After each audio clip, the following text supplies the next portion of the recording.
Salud amigos, tripulantes de nuestra querida, contaminada y única nave espacial. La misma que, desde la última vez que nos vimos por estos medios, ha dado otra vuelta sobre su eje imaginario y, por supuesto, sigue generando acontecimientos en pleno desarrollo. Acontecimientos que hoy tienen interesantes temas para la remembranza, ¿no? Porque hoy, entre otras cosas, es el Día del Guerrillero Heroico y tiene que ver con la lucha final del Che Guevara en la hermana República de Bolivia, ¿no? Hoy Estado Plurinacional de Bolivia. No menos interesante en otro aspecto y salvando distancias y circunstancias, la lucha política del hermano Evo Morales por mantener la conducción en el marco democrático de esa, la hija predilecta del Libertador. Pero hoy, para comenzar, tenemos que volver sobre otras latitudes y longitudes donde se está jugando una fuerte pulseada, ¿eh?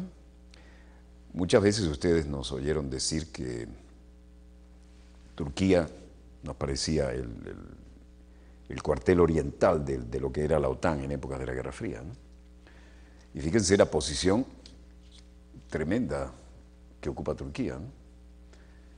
Mediterráneo oriental, Mar Negro, lindando con Irán, con Siria, con Irak, y por supuesto lo que era antes los territorios privativos de la Unión Soviética.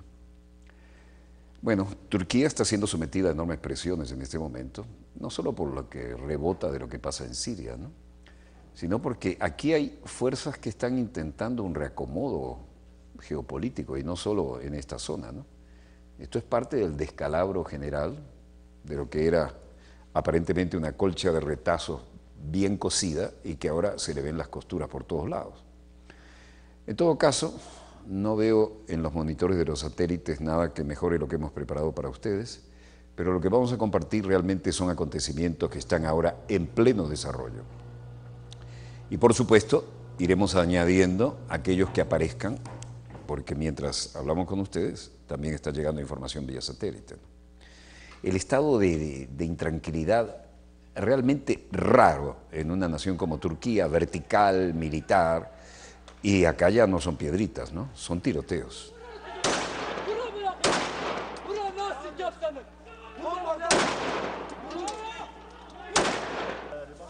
Esto es Diyarbakir, en Turquía, y este ya tiene una escopeta recortada, ¿no?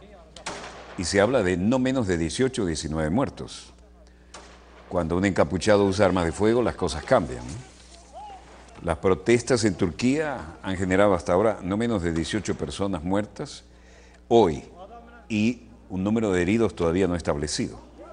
Violentas protestas en varias ciudades, mayoritariamente kurdas en el sudeste de Turquía, y los manifestantes protestaban contra la actitud del gobierno turco, al que acusan de no hacer nada para evitar que la ciudad siria de Kobani, conocido en árabe como Ain al-Arab, de población mayoritariamente kurda y situada justo en la frontera con Turquía, acabe cayendo bajo el ataque de la milicia yihadista del llamado Estado Islámico.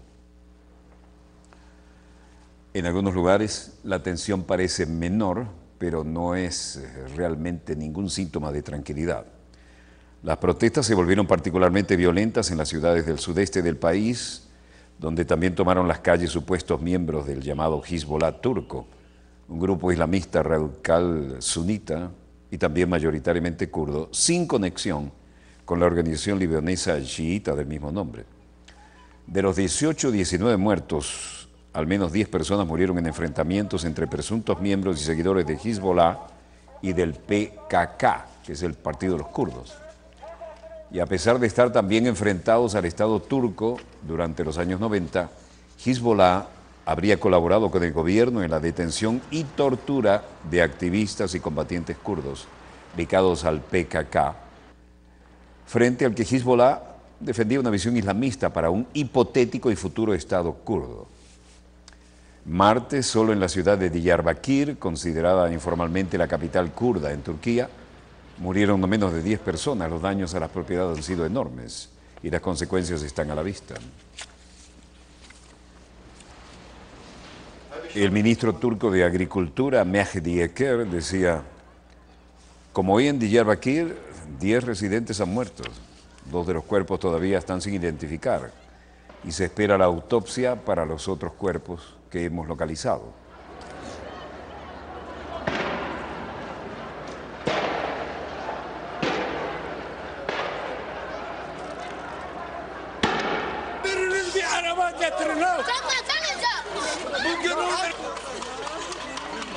La policía turca respondió a las manifestaciones con grandes cantidades de gases lacrimógenos, cañones de agua y balas de goma, mientras que algunos protestaban lanzando cócteles Molotov y atacaron en algunos lugares la sede del gobernante Partido de la Justicia y el Desarrollo y la sede de un partido político ultranacionalista turco. De las demás víctimas, al menos un joven de 17 años murió en la ciudad de Varto después de que una granada de gas lacrimógeno le golpeara en la cabeza.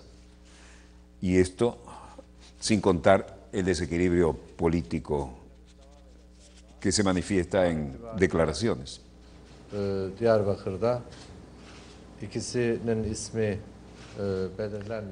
Este caballero es el ministro turco de Agricultura, Mehdi Eker, que ha resultado el vocero de gobierno. Dice, hoy en Diyarbakir han muerto no menos de 10 residentes, 2 de los cuerpos aún sin identificar. La autopsia es la que nos dará los resultados. Los enfrentamientos más intensos tuvieron lugar, como decíamos, en Diyarbakir. Ahí hay más de 10 muertos. También hay un extenso toque de queda en Diyarbakir que durará hasta el amanecer de mañana jueves y entre otros municipios hasta nueva orden. Es algo que recuerda a épocas de la dictadura militar, destacan algunos medios de comunicación turcos.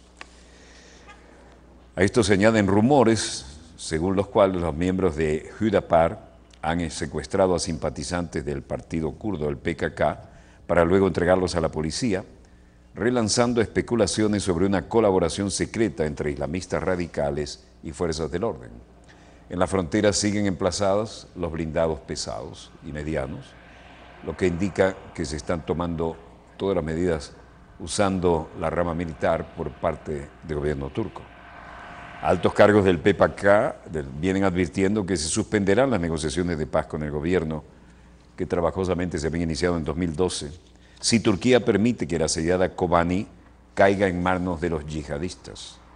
Con la actual tensión social, el proceso de paz está más frágil que nunca y es muy dudoso si el PKK, el partido kurdo, mantendrá el alto fuego en vigor desde marzo de 2013. Esta es Kobani, la asediada ciudad a la que hacíamos referencia. Y como se ve, las columnas de humo hablan de consecuencias de los combates, ¿no? Frente con Turquía, gran ataque aéreo. Esta es Kobani vista desde Turquía. El Estado Islámico pierde terreno en Kobani tras los bombardeos de la coalición y el portavoz de la Unidad de Protección del Pueblo Kurdo, Jidor Jalil, dijo que la situación ha cambiado en las últimas 24 horas, ya que el avance de los yihadistas se ha frenado e incluso han retrocedido. Tras una entrada, la coalición internacional intensificó los bombardeos contra las posiciones de los radicales dentro y fuera de la población, como estamos viendo. Jalil señaló que los aviones tuvieron hoy como blanco lugares donde se concentraban combatientes del ejército islámico y donde estaban sus carros de combate en el este y en el sur de Kobani. Tremendo descarga de bombas aéreas. Miren la térmica que está generando esto.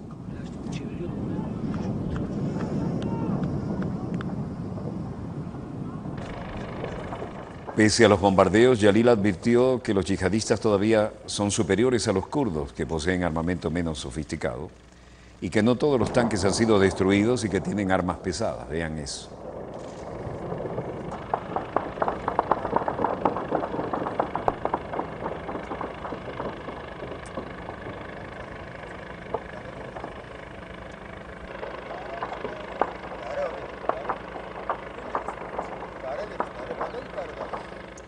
Estados Unidos informa de 6 bombardeos aéreos contra posiciones del Estado Islámico. El mando central CENTCOM de Estados Unidos emitió un comunicado en que los bombardeos de la coalición liderada por Estados Unidos han destruido vehículos blindados de transporte de tropas, vehículos armados y piezas de artillería de los yihadistas.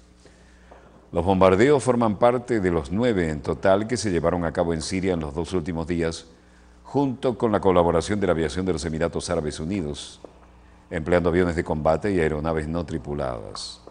Todos los aparatos salieron de las zonas de bombardeo a salvo.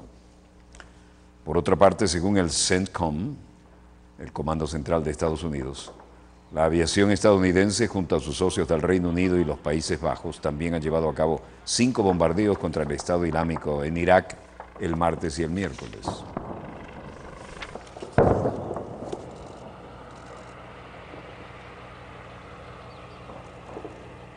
Esto es parte de los 9 bombardeos de la coalición liderada por Estados Unidos que provocaron un retroceso del Estado Islámico. Kobani sigue siendo la trágica noticia, y esto desde la frontera turca, en posición de vela de armas, los blindados turcos presenciando, sin actuar, el combate cercano, ya demasiado cercano para la tranquilidad de muchos.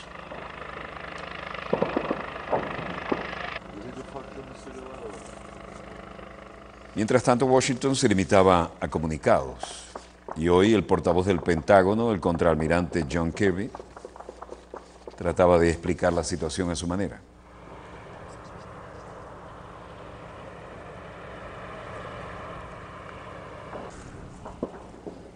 Nerede, öbür tarafta mı? Ha? Yol üzerinde. Vurdular varmış. Pentágono, rueda de prensa, contraalmirante John Kirby. And then a preview of the Secretary's schedule for the next few days. First on En primer lugar, el ébola. Puedo anunciar que hay 100 funcionarios de la Marina, Grupo de Trabajo Especial de Crisis en África, están desplegando desde Morón, España, a Dakar y Senegal con el movimiento hacia adelante en Monrovia para proveer abastecimiento provisional y apoyo de transporte hasta unidades del ejército que llegan a finales de este mes para asumir esa misión a largo plazo. Este personal llegará a Senegal esta noche y mañana a Liberia, y son incluidos y apoyados desde el punto de vista aéreo con 4 Ospreys MB-22 y 2 aviones Hércules KC-130. El deseo por parte de Turquía de una zona de amortiguamiento no es un tema nuevo. La llamada zona de seguridad a que se refiere ella es un tema que hemos discutido con ellos muchas veces cuando estábamos en Ankara, la capital de Turquía, hace apenas una semana. El secretario de Estado Hagel discutió con ellos los temas y sabemos su interés por esta agenda. Ahora, no está sobre la mesa como una opción militar que estemos considerando. Dicho esto, es un tema de continuo debate. Así que no tengo nada nuevo que anunciar con respecto a los deseos de algunos de una zona de amortiguamiento. Lo que nos gustaría verlos hacer, creo que es nuestro enfoque de Turquía, que es muy similar como lo que han sido todas las demás naciones de esta coalición, es que no estamos llegando a ellos con solicitudes específicas, es una coalición de los que tienen voluntad de participar. Así que tenemos que estar dispuestos a dejar que la gente contribuyan como puedan. Tenemos nuestras expectativas, nuestra esperanza para Turquía, espero que lo harán. Tienen un personal militar muy competente y tienen y han invertido intereses en esta área, están bien equipados para proteger su geografía. El problema es que tienen más de 1 millón de refugiados. Él habla de los refugiados que le hemos mostrado todos estos días cruzando la frontera, ¿no? Y tienen un problema de flujo de combatientes extranjeros también a través de sus fronteras. En Washington, el secretario de Estado, John Kerry, se reunía y decía, es horrible, como es de ver, lo que está sucediendo en Kobani. También es importante recordar que tienen que dar un paso atrás y comprender el objetivo estratégico y en el que ha comenzado en el transcurso de las últimas semanas. En la reunión de la ONU se anunció la coalición, literalmente se acaba de desplegar los primeros fuerzas para liberar, como ustedes saben, hace unas semanas en las montañas de Sinjar, el asedio de Amerli, la prensa de Adicta, la prensa de Mosul. Hay algunos éxitos, pero necesitamos refuerzos. The siege on Amerli, the Haditha Dam, the Mosul Dam, and we're very successful in those efforts. Luego agregó, a pesar de la crisis en Kobani, los objetivos originales de nuestros esfuerzos han sido los centros de comando, control y comunicaciones y la infraestructura. Estamos tratando de privar al ISIL de la capacidad general para librar no solo sus combates en Kobani, sino en toda Siria y eventualmente en Irak.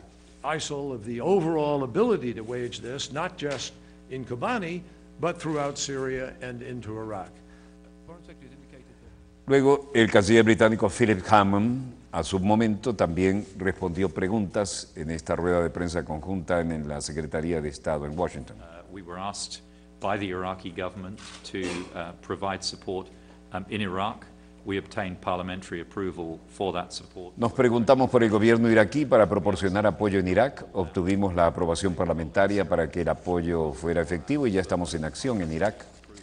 Absolutamente no hemos descartado jugar un papel en Siria. Vamos a exigir además la aprobación parlamentaria si decidimos que esto es lo correcto para que podamos actuar en el teatro de operaciones.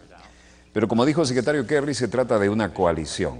Hay muchos jugadores en el mismo lugar, diferentes tareas que deben llevarse a cabo y hay un poco de división de trabajo aquí en la especialización de los roles.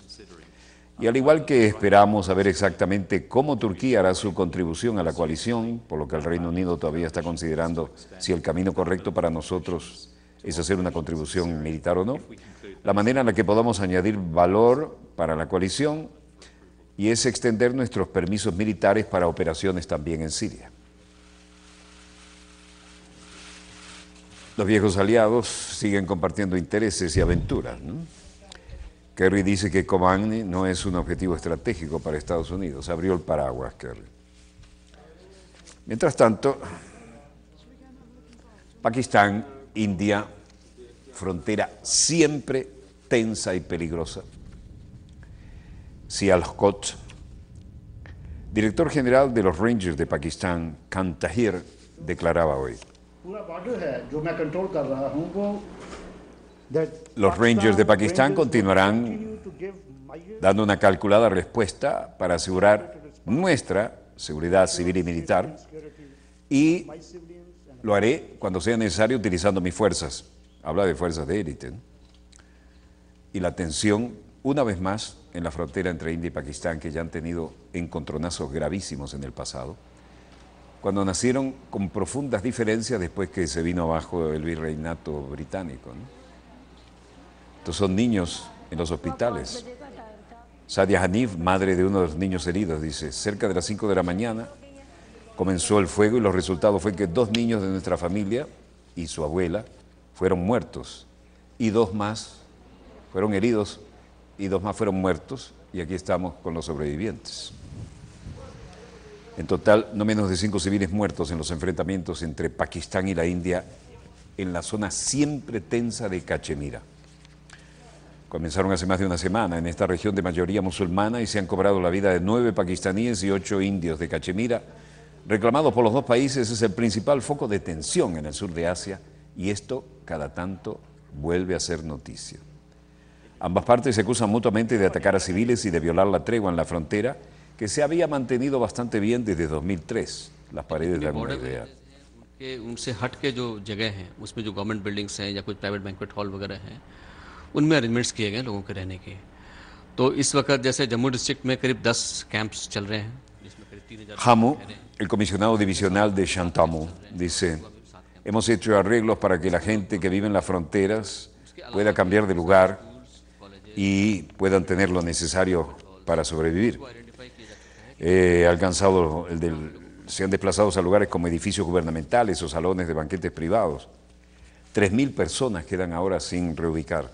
Del mismo modo en Samba, 7 campos se han dispuesto y en Hatua, 7 campamentos también. Aparte de esto, hemos identificado colegios, centros comunitarios, donde se utilizarán para casos necesarios.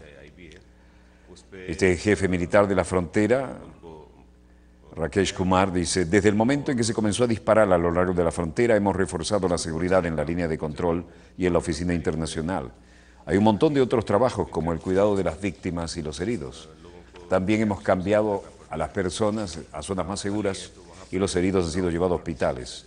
Estamos dando protección a las aldeas abandonadas y las rutas de infiltración del enemigo también están siendo atendidas. Los pobladores de las villas que tuvieron que irse dan testimonio de lo que parecía de alguna manera superado, pero siempre el dedo en el gatillo entre la India y Pakistán. Pero tienen que ser así, porque los dos países tienen potencial nuclear, no se pueden salir de control. Personal que nos había dicho por la noche que no podíamos mover a la frontera, pero a las 6 todo el mundo huyó a Samba. Aquí cruzan la frontera con lo que tienen. El doctor Shehad Kubal dice, cerca de 1.500 personas están aquí en los campamentos. Tratamos de hacer arreglos para ellos. La situación en la frontera es muy tensa y la gente está siendo evacuada de todos los pueblos fronterizos. En suma, ahí es donde lo informaba, lo que acabamos de decir. Pero en suma, esto nos lleva a que quedan en peligro otra vez, en esa muy tensa frontera entre India y Pakistán, las conversaciones de paz. La India acusó a Pakistán de matar el 5 de agosto a 5 de sus soldados en una emboscada en la línea de control en el sector de Poonch, junto a la disputada frontera de India con Pakistán en Cachemira. Un incidente que amenaza con descarrilar los esfuerzos para reanudar las conversaciones de paz entre ambas potencias nucleares. Un día después del suceso, el presidente del partido de Shamajwadi, Mulayam Singh Yahada, en una sesión parlamentaria sugirió suspender el próximo encuentro con el primer ministro de la India, Mohammed Singh, y el reciente electo mandatario pakistaní Nawaz Sharif en septiembre, así como que pidió explicaciones al partido en el PADER, el Congreso Nacional Indio, sobre la peligrosa situación en la frontera. Los refugiados se van acumulando como cada vez que hay tensión y eso ocurre con demasiada frecuencia. El peligro es que ambas naciones ya han tenido guerras en el pasado y ambas tienen ahora potencial nuclear. Por su parte, el ejército pakistaní negó que hubiera intercambiado disparos en la frontera, evaluando sin fundamento las acusaciones de la India, acusaciones recíprocas, ¿no? Reafirmó también su respeto al acuerdo de tregua de 2003 y que está totalmente preparado para dar los pasos necesarios para respaldar la inviolabilidad de la línea fronteriza. En suma, la India y Pakistán se acusan mutuamente una vez más de violación de la tregua. En declaraciones a la prensa en Jammu, el portavoz del Ministerio de Defensa de la India, coronel Manish Mehta, inculpó al ejército pakistaní de usar armas en los combates, provocando represalias de las fuerzas de la India. Tensión en una frontera que siempre ha sido tensa. Anteriormente, la noche del 5 de octubre, los enfrentamientos entre soldados de ambos países causaron no menos de 10 muertos civiles y 43 heridos.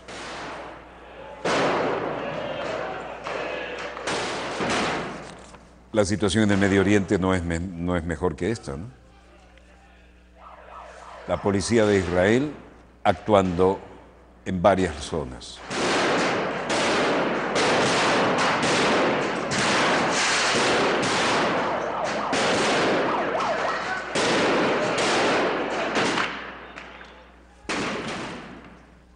Los estallidos son de fuegos artificiales lanzados por los palestinos y piedras contra las fuerzas de la policía de Israel, que pretendían entrar al lugar más sagrado, el tercer lugar más sagrado del Islam, la mezquita de Al-Aqsa, es decir, el templo de la explanada.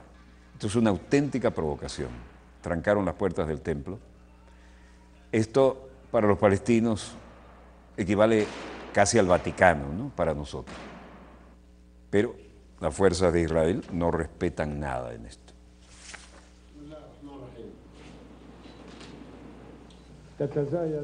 Declaraba el presidente palestino sobre esta anomalía y en este momento tenemos al hermano Evo Morales desde Bolivia en una transmisión de Telesur.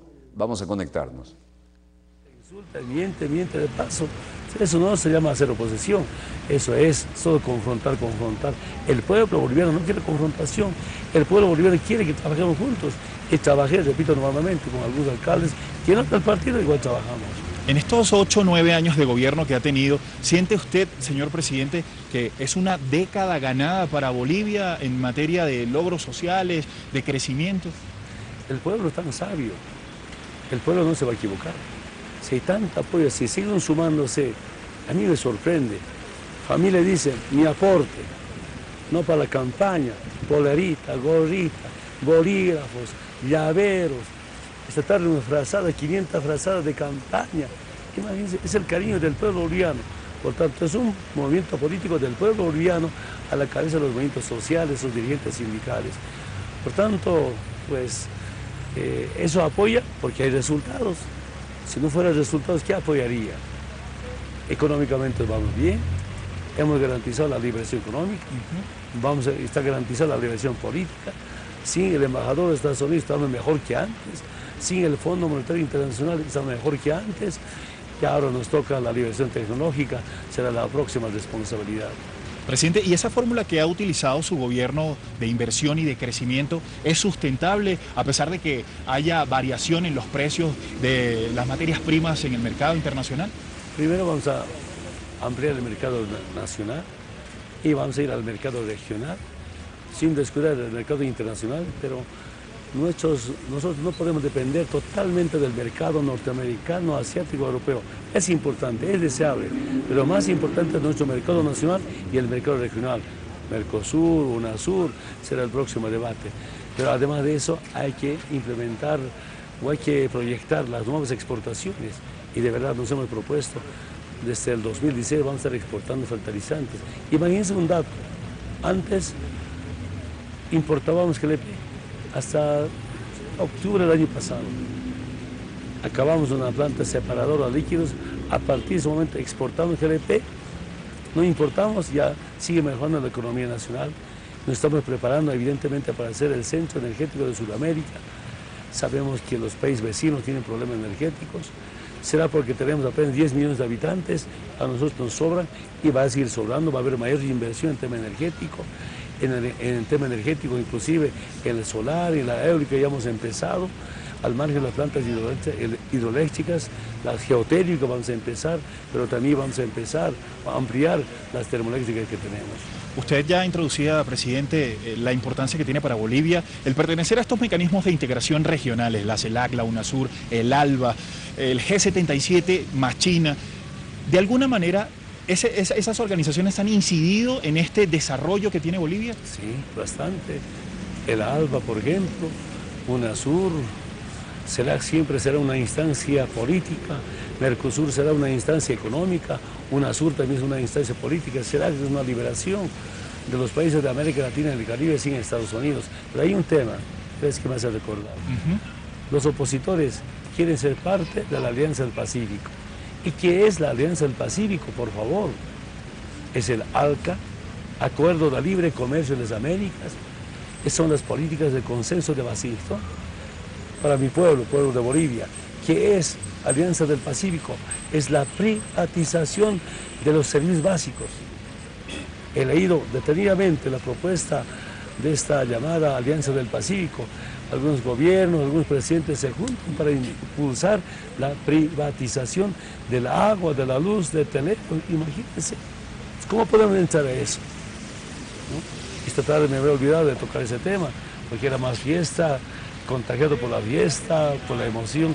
Entonces, que no se equivoquen los hermanos de Bolivia. Nosotros hemos vivido el neoliberalismo, el libre mercado. Inclusive, los empresarios privados cruceños pedían mercado por sus productos, bloqueaban también camino cuando estaba vigente el neoliberalismo. Y cuando marchaban regalando pollo, cerdo, arroz, productos, porque no tienen mercado. El neoliberalismo no solo afecta al pobre, sino también a los empresarios privados bolivianos. Ya saben ellos, y por eso es mucha reflexión, mucha conciencia, mucho debate para no equivocarse en estas elecciones del 12 de octubre. Y seguimos conversando bajo esta lluvia paceña y este frío aquí en la ciudad de La Paz, señor presidente. Y ahora se anuncia que Bolivia ingresará formalmente al Mercosur. Cuéntenos entonces sobre eso. El plan es dentro de muy pocas semanas ya que se conformaría o se haría formal el ingreso. Mucho dependerá de los congresos correspondientes. Hemos pedido ser miembro pleno de Mercosur. Usted sabe, por reglamentos, por normas, los congresos tienen que aprobar. Saludamos que algunos congresos aprobaron, saludo a Uruguay, estamos esperando. Pero ahí yo veo muy solidario los países como Brasil, como Argentina, Venezuela, ahora que se incorpora, y eso nos va a permitir también ampliar no solo ampliar, sino implementar políticas y programas de complementariedad en tema de comercio. Presidente, hay un plan de mantener el equilibrio. Ustedes han sido muy respetuosos en este proceso de obtención de la materia prima, pero con un equilibrio, un respeto a la madre tierra. Eso dentro de este nuevo periodo de gobierno, en el caso de que el domingo se concrete su victoria, ¿qué está planteado en ese nuevo plan de gobierno, en esa materia? Bueno, primero, si vamos a pasar de la economía de la materia prima a la economía de la industria, va a ser cuidando y respetando los derechos de la madre tierra. Es un debate permanente, pero también, si vamos a tener industrias, es por la vida y es para la vida y no para acabar con la vida, como algunos países capitalistas o imperialistas más priorizan industrias para armamento que siguen acabar con las vidas. Esa es la profunda diferencia que tenemos de nuestro movimiento político, el socialismo comunitario frente a las políticas del capitalismo impulsadas por el imperialismo. Y en la educación, y precisamente la educación indígena, la educación para esos ciudadanos que siempre estuvieron excluidos, se afianza mucho este hecho, ¿no? El del aprovechamiento de manera equilibrada de los recursos naturales. Claro, desde las escuelas, mediante una nueva ley, Avelino Siñán está impulsándose cómo recuperar los saberes ancestrales, pero no que solo quedarnos en eso, sino combinar también con los conocimientos científicos de estos tiempos y de manera conjunta avanzar en temas de educación. En educación yo diría, no nos hemos aplazado, estamos bien, inclusive hemos creado nuevas becas para especializar a nuestros mejores profesionales en las mejores universidades del mundo. Estamos con olimpiadas científicas de las unidades educativas, va a haber centros tecnológicos de las unidades educativas del nivel secundario, van a ser técnicos medios al momento de acabar su bachillerato. Nuestro plan es convertir a todas las unidades educativas del nivel secundario con talleres y laboratorios. El proceso de industrialización que plantea Bolivia también se extiende, presidente, de alguna manera en este proceso de integración por intercambio con Brasil, por ejemplo, que cuenta con tecnología de repente un poco más avanzada de la que tiene Bolivia, la que tiene el resto de nuestros países. Esa es la otra responsabilidad, si es como CELAC, así es como UNASUR o Mercosur. Deberíamos tener una nueva política de cómo compartir internamente nuestras tecnologías. Hay tantas formas de compartiendo bajo un comercio justo, de complementariedad, para liberarnos de la parte tecnológica de otras potencias internacionales. Presidente, y en relación al proceso de integración, conversábamos también con el presidente Correa y hablaba de una desaceleración del proceso de integración. ¿Cree usted que eso nos ha pasado y cree que hay que, de alguna manera, reimpulsar la integración entre nuestros países? Yo creo que era tan importante en el ALBA, por ejemplo, el hermano Hugo Chávez, en UNASUR era tan importante la presencia de Kirchner, que ha sido nuestro secretario general de UNASUR. Inclusive algunos presidentes acaban su gestión, se van, no es que no estén con vida, sentimos su ausencia, quienes impulsamos instrumentos de interacción, así tan importante.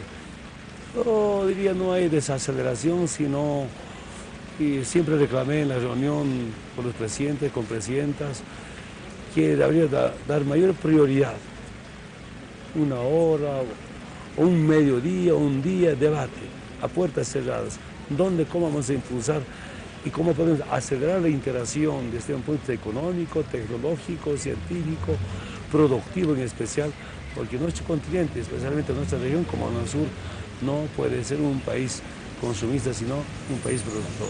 Usted hablaba precisamente de algunas de las ausencias que ya se han tenido en nuestros gobiernos, y gobiernos como el de Venezuela precisamente empiezan a impulsar la participación de la juventud dentro de este proceso de integración para impulsar la integración regional. Desde Bolivia también está planteado, sobre todo tomando en consideración, presidente, que en esta campaña hay muchos jóvenes que se han unido a la campaña de Evo Morales, ¿no?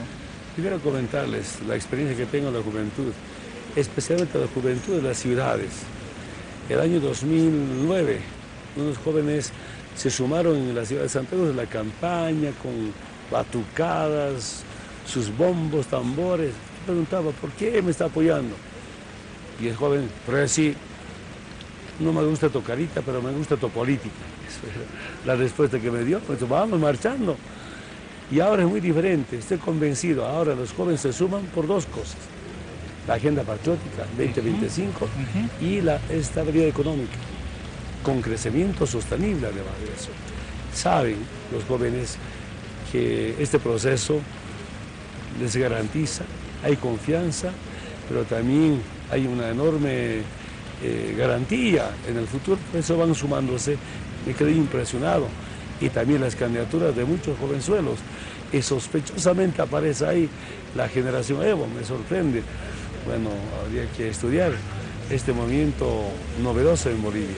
La agenda patriótica, presidente, ya que usted habla de eso, sería muy interesante que nos ayude a entender a América Latina y el Caribe sobre ese plan, es un plan de gobierno que establece Bolivia hasta 2025, si no me equivoco, quiero que nos cuente sobre eso.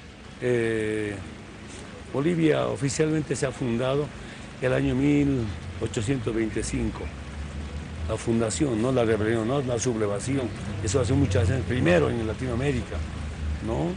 1809, 10, pero cuando se fundó en 1829 con Simón Bolívar, después José Antonio del Sucre, la primera acta de la independencia está en la Casa Libertad de Sucre, capital del Estado Plurinacional, en Chuquisaca, y entonces como se fundó la República el 1825 a 2025 son 200 años.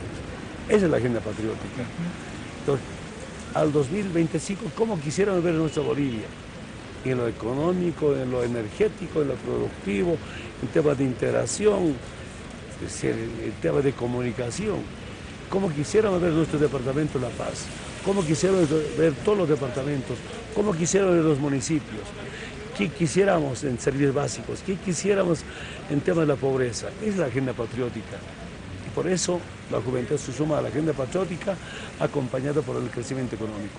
Bueno, y en este periodo que va terminando su periodo de gobierno, señor presidente, ¿usted siente que le faltó hacer algo por su pueblo, hacer algo en la presidencia? Lo más importante ha sido la liberación económica y la liberación económica. Yo me he convencido y sigue repitiendo, voy a seguir repitiendo. Antes, ¿qué hacían gobiernos liberales o las dictaduras militares o los gobiernos neoliberales? Dominarnos políticamente para robarnos económicamente. Eso ha terminado. Por eso ahora estamos mejor económicamente. Entonces, lo que falta es seguir reduciendo más la extrema pobreza, que los servicios básicos lleguen a todos los departamentos al 100%, pero nos hemos propuesto al 2020 en 3 departamentos vamos a cumplirlas, lo que teníamos que cumplir al 2025. Va a ser Tarija, Oruro y Pando. Tal vez algún departamento más. Sucre está muy poco, falta poco. No quiero mencionar, pero ahí quiero manejar datos pequeños para cumplirlas. Si rebasamos nuestros planes, mejor todavía. ¿Sabe ya qué es lo primero que va a hacer apenas se posesione nuevamente, en caso de que así sea, como presidente para el siguiente periodo? Bueno, sabemos por demás, pero mañana de manera muy horizontal, como siempre hacemos, vamos a empezar a planificar desde ahora. Como se acabó ser campañero, ¿Ya? esta mañana ya somos compañeros otra vez. Tengo una reunión ampliada del gabinete, ministras y ministros, viceministros, gerentes de nuestras empresas públicas.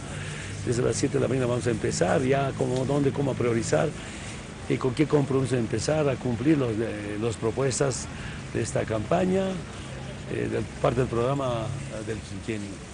Antes de despedir esta entrevista, señor presidente, un día como hoy fue capturado el guerrillero Che Guevara y nos gustaría conocer su impresión, porque fue además aquí en Bolivia. Duele lo que pasó en aquellos tiempos.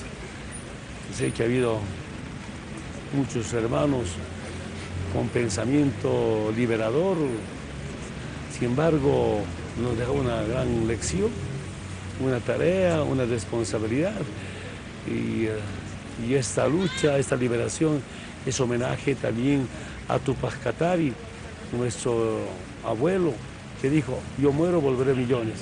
Ahora realmente somos millones, millones en Santa Cruz, millones en La Paz, millones en otros departamentos. Muy sorprendido. Pero también como Che, como Padre Espinal, como Marcelo Quiroga de Santa Cruz, tantos líderes, ¿no? Lucharon por la liberación y estamos cumpliendo esta generación gracias al acompañamiento del pueblo boliviano. Nuestro homenaje al Che y respeto y mi admiración a ese hombre que dio su vida por la patria grande. Señor presidente, muchas gracias. Muchas gracias por esta cobertura, decir al pueblo boliviano, al pueblo latinoamericano, estamos muy contentos, agradecidos. Solo quiero decirles, su esfuerzo, su compromiso del pueblo boliviano, especialmente el esfuerzo de candidatos y casi todos los alcaldes, todas las gobernaciones se sumaron a esta campaña, quiero decir, no va a ser en vano. Somos hombres de trabajo, vamos a cumplirlos con todo lo que nos hemos propuesto para el bien de todo el pueblo boliviano. Muchísimas gracias. Gracias, señor presidente, otra vez. Muchísimas gracias. Bien, y de esta manera nosotros... Volvemos a estudio. Era una transmisión en vivo y en directo de nuestra hermana Telesur, directamente desde La Paz, Bolivia. La hija predilecta del Libertador, como lo llamaba él, a Bolivia, ahora Estado Plurinacional de Bolivia. Y es necesario hoy, casualmente, Día del Guerrillero Heroico, recordar y rendir tributo a toda la gesta que se vivió allí, ¿no? Estuvimos recorriendo los caminos donde dejó sus huesos el Che Guevara, ¿no? Y sobre este particular quisiera compartir con ustedes algunas experiencias, ya que es el Día del Guerrillero Heroico, que fueron en su momento acontecimientos en pleno desarrollo y que tienen que ver con la situación en Bolivia. Lo que ustedes están viendo aquí es la pequeñísima letra con que escribía su libro de campaña el Che, y se los voy a mostrar. Lo tenemos aquí en nuestra mesa de trabajo.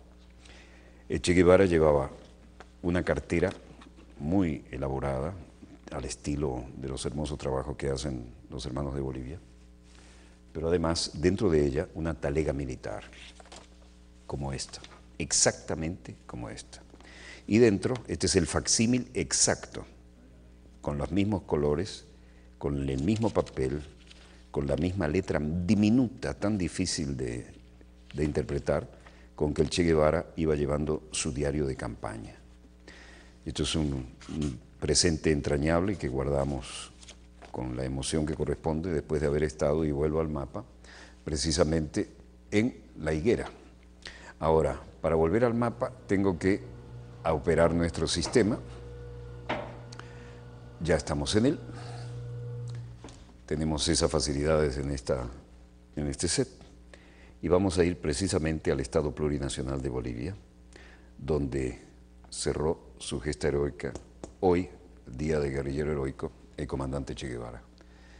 Les invito a compartir con ustedes aquel testimonio que recogimos sobre el terreno y que es parte de nuestro reconocimiento a él y a todos los que luchan por las causas justas de la humanidad. Nuevamente, acontecimientos en pleno desarrollo, y volvemos a Bolivia, la hermana, la hija predilecta del Libertador.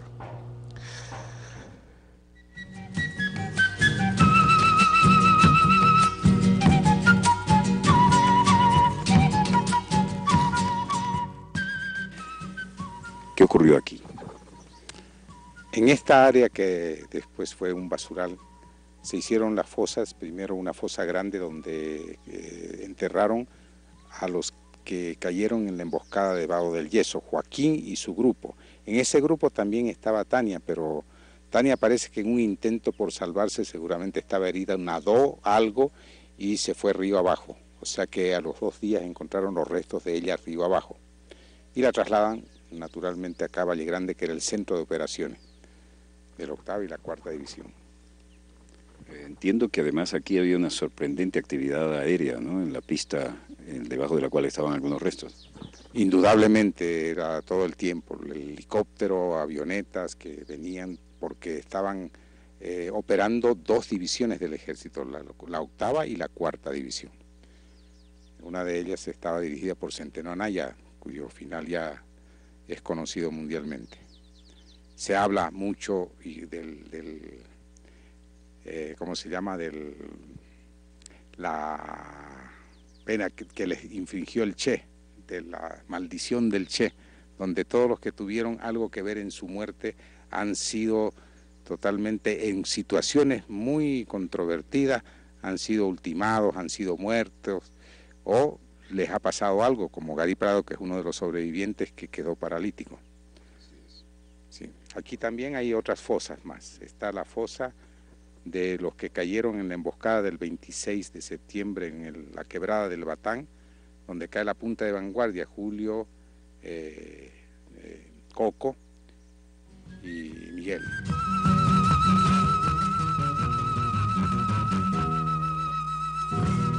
Esta es la fosa, la que finalmente descansó Tamarabunque Tania, quien cayó en Vado del Yeso, en Puerto Mauricio.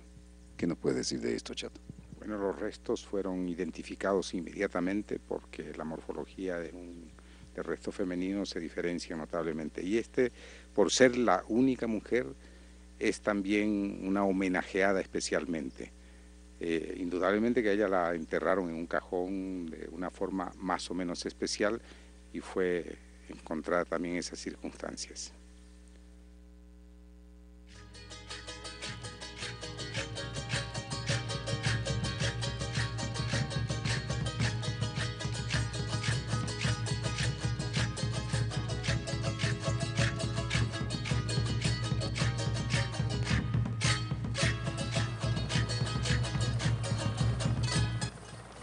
Difícil era imaginar un teatro de operaciones más complicado y que tuviera mayores exigencias físicas que recorrer cimas y hondonadas de esta parte de los Andes.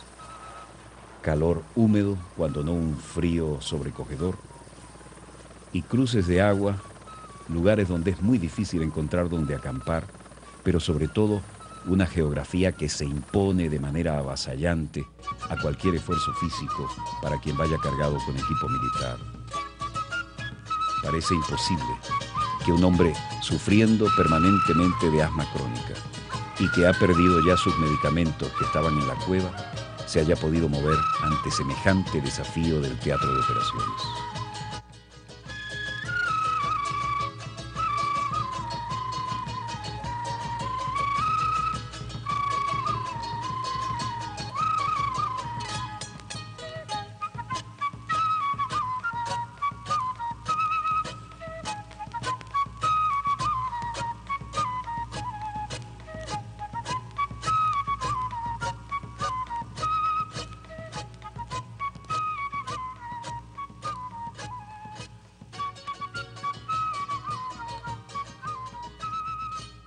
Desde La Higuera, lugar ya legendario vinculado a la trayectoria vital del Che, tenemos la posibilidad de dialogar con alguien que lo conoció, lo trató, colaboró con él. ¿Nos puede decir su nombre, señora? Yo me llamo Irma Rosado Carrizales. Soy del tiempo de la guerrilla. Cuando fue la guerrilla yo tenía 21 años. Ahorita yo tengo 64, estoy pisando en los 65 años. Y cuando llegaron los guerrilleros, primero llegaron a la Abra del Picacho. Ahí había una fiesta que se le decían de las Mercedes, pero festejaban del 24 de septiembre hasta el 30. Y ahí llegaron y estuvieron unas 2 horas. Tomaron, bailaron, comieron asado de chancho.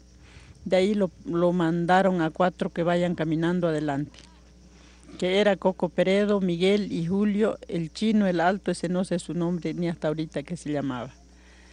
Y esos 4 pasaron por acá por La Higuera y los 16 se quedaron en la Abra del Picacho porque eran 20 por todos. Esos 4 fue el encuentro en la Abra del Batán, donde habían estado los soldados bolivianos esperando en la Abra del Batán, que la gente del lugar nosotros no sabíamos nada. Cuando ha sido el tiroteo, entonces recién nosotros nos hemos puesto susceptibles y decíamos qué pasaba. Pero había sido que estaban ahí los soldados y hubo el encuentro. Cuando ya estaba el encuentro fuerte en la Abra del Batán, entonces ya bajaron los otros 16 aquí a la placita con 2 mulas cargadas y ellos con sus mochilas grandes. Eso ya no han ido hacia Pucará, se han ido por un sendero que se va al Río Grande. y los que estaban en Labra Albatán se bajaron por un cerro que baja al Río Grande persiguiéndolos a los guerrilleros, hasta donde había sido la noche, y ahí ya los perdieron. Pero ellos, con tanto tiroteo que hubo, lo dejaron las mulas abajo en un plan que se llama el Chañaral. Ahí los han encontrado los soldados, las mulas que ellos los habían dejado, y ellos se perdieron. Pero ellos han traído aquí a La Higuera las mulas y han salido a hacer sus campamentos aquí en La Higuera los soldados. Había campamento todo alrededor de La Higuera. Aquí en este corral que está al ladito, ahí hicieron un campamento. Y todos los días ellos iban a huellar por donde ellos se fueron, pero no los podían encontrar. Como era en tiempo seco, no había casi que quedaba huella, pero ellos buscaban arriba, abajo, no los encontraban. Pero a los 13 días que ellos se perdieron, había bajado un señor de allá del Quiñal a la quebrada del Churo, y justo él los encontró. Y él fue el que dilató para que sea el combate fuerte. Ellos se habían salido a la quebrada del Churo, donde hay una cueva, y ahí se pusieron a acampar. Por ese que le dilató el señor ese se llamaba Pedro Peña. Por eso fue el combate que fue del 8 de octubre fuerte, donde lo agarraron al Che y a 2 chinos, que de ahí lo han traído preso, no lo han traído con manilla, los han traído sueltos. 2 han llevado a la escuelita La Antigua y una donde el telégrafo. Esos los han tenido ahí. Yo era empleada de la señora del telefonista porque mis padres eran humildes y yo desde bien chica trabajé con ellos. Ella fue la que me dijo a mí que preparemos una sopa de maní y llevemos para el Che. Y le hemos llevado la sopa de maní a las 11:30 y le hemos alcanzado. Él estaba con manilla, la abuelita pidió permiso para que le saque la manilla para que se sirva y le han sacado y le hemos puesto la comida. La abuelita se fue a su casa, a mí me dejó para que alce el servicio. Terminó de servirse, yo entraba a alzar vuelta las cosas y me he ido por casa de la abuelita. Cuando he alzado los platos, entonces me dijo el Che, gracias niña, me dijo. Eso yo logré verlo en vivo, más otra palabra no, hablé con él, logré de verlo en vivo. De eso no lo he visto yo a él, ya cuando lo han sacado de la escuelita, cuando vino el helicóptero a llevárselo, entonces ya yo lo he visto cuando lo han sacado muerto en la camilla al helicóptero.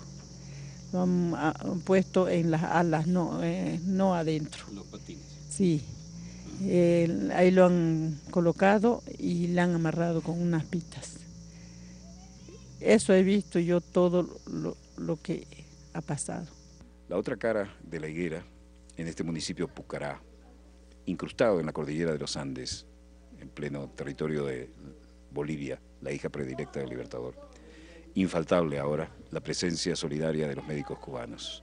Acá nosotros hacemos medicina general integral, que es la labor que venimos destinados a hacer aquí en La Higuera, o en general en toda la misión boliviana. Nosotros, aparte de eso, llevamos el programa de atención comunitaria, atendiendo a los chicos de la escuela con clases de computación, inglés y trabajo normal social.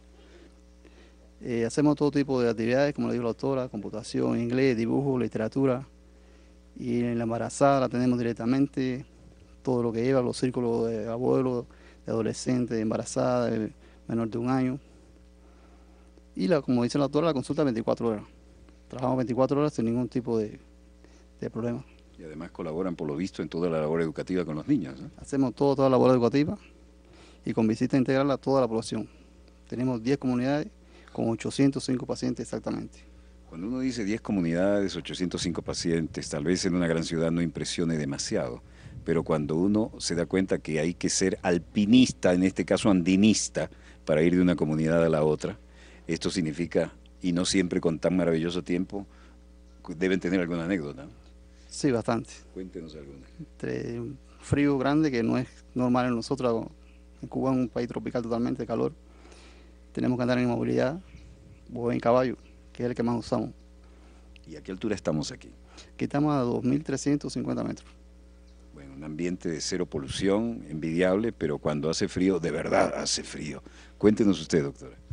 Sí, bueno, en este caso, lo más impresionante que tiene la misión es, bueno, la posibilidad que nos brinda que cada vez que llega un médico cubano a una de las comunidades, es como si llegara el Che, como digo yo.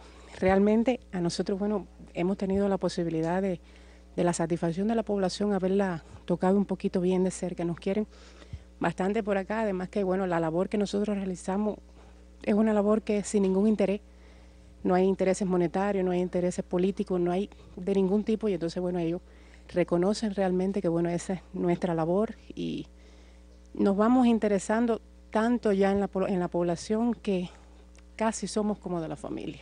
¿Y qué podemos agregar a eso? Aquí tenemos escuela, todo. ¿Qué tenemos en esta área? Que estamos viendo incluso niños jugando. Sí, aquí tenemos, principalmente tenemos la consulta, nuestra vivienda. Al lado izquierdo tenemos la biblioteca, equipada con todo tipo de literatura, desde kinder hasta el adulto, todo lo que es él, equipado por Cuba y por parte de Bolivia. Tenemos final, la escuela, hay 15 alumnos con 2 profesores, divididos en grupos para que todo sea más... 2 profesores para 15 alumnos, suena a lujo eso, ¿no? Sí, suena a lujo. Se han dividido porque es verdad que son de primero a 7º grado, era mucho trabajo. Ya con todo está todo más relajado, hemos comprobado los conocimientos y se ha querido mucho más, ya en los 2 meses que llevan de clase.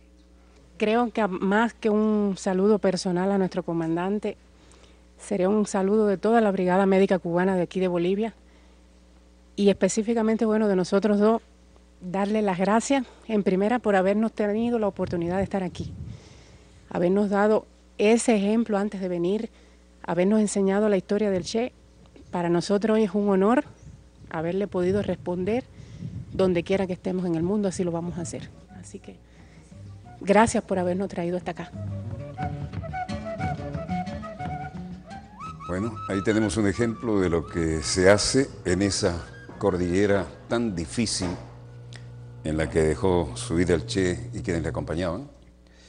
Y desde la hermana Bolivia, Estado Plurinacional de Bolivia, ese era nuestro testimonio hoy para el Día del Guerrillero Heroico.